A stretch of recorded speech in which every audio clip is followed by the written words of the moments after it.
American Rebel is a NASDAQ-listed company that focuses on American-made products with a patriotic spin. With me, CEO Andy Ross. Great to have you back here. It's great to be here. Thank you for having me. So I want to talk to you about, because you've been making safes for years. Right. There was this controversy with Liberty Safe. Explain what happened there. Well, the FBI rolled into Nathan Hughes' home. He's a suspected January 6th individual, and they rolled into the home and they decided that they had a warrant to get into the home, but they didn't serve Liberty with a warrant. But they had a warrant to get into the home, and they just decided to get on the phone and call Liberty, and they gave them the backdoor code to the safe and let them in. Okay, so, and I saw some of this on social media, they felt like his privacy was invaded, and they found firearms, right, in this safe? Well, Is that? Here's the thing. If you manufacture safes, the people who are buying that safe, they are about privacy, security. If I manufactured lawn chairs, people would expect them not to rust. I manufacture safes. People expect us to honor their privacy.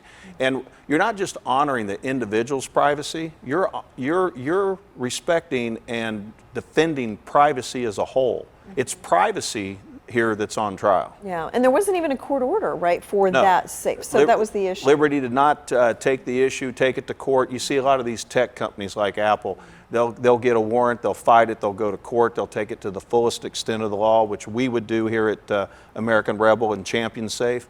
But Liberty didn't. They've just pretty much handed them right over. So that was, I was going to ask, how would you have handled that differently? Well, first of all, again, we would be protecting their privacy as if it was our own.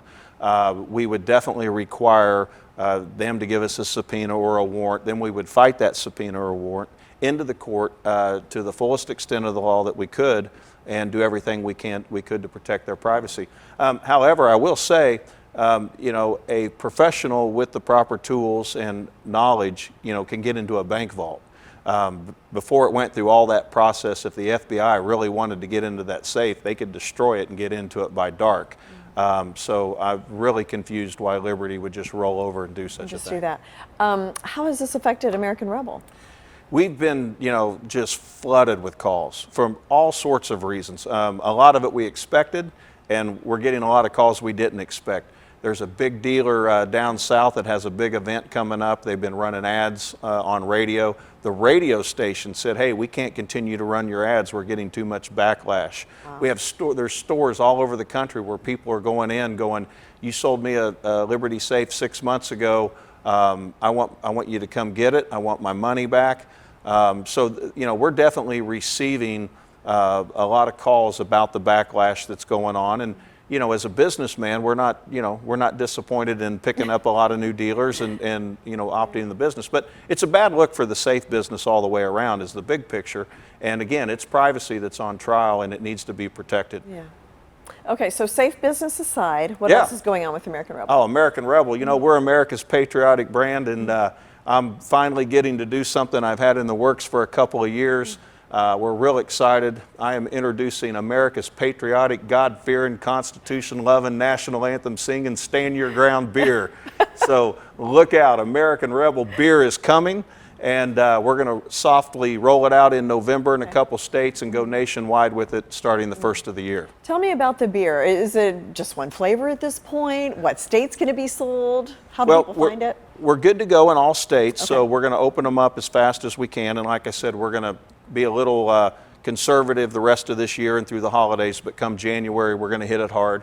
Our first offering is a lager and a light, right? So we will be, looking at a market that's been kind of voided and people are looking for an answer for. So what else would American Rebel do but feed into that? And then we're going to do a line of kind of the higher gravity beers. Our first beer has what they call poundability. Then we're going to get into some of our higher gravity beers, your IPAs and your unfiltered wheats and so on. And we're going to call that our American Rebel Constitution line.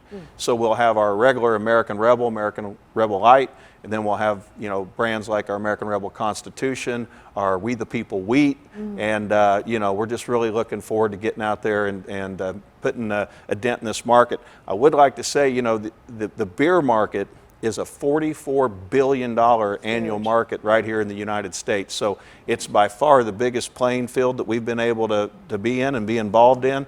And you know, the initial feedback from distributors and people all over the country is, you know, we're sitting on lightning in a bottle. Yeah, well, and Bud Light, of course, had their well-publicized issue, Yes. and you know, maybe you're just waiting on these other companies to make mistakes, and you can come in You and know. offer an alternative. You know, when you're American Rebel, things just kind of fall in your lap sometimes. And I understand you have a single.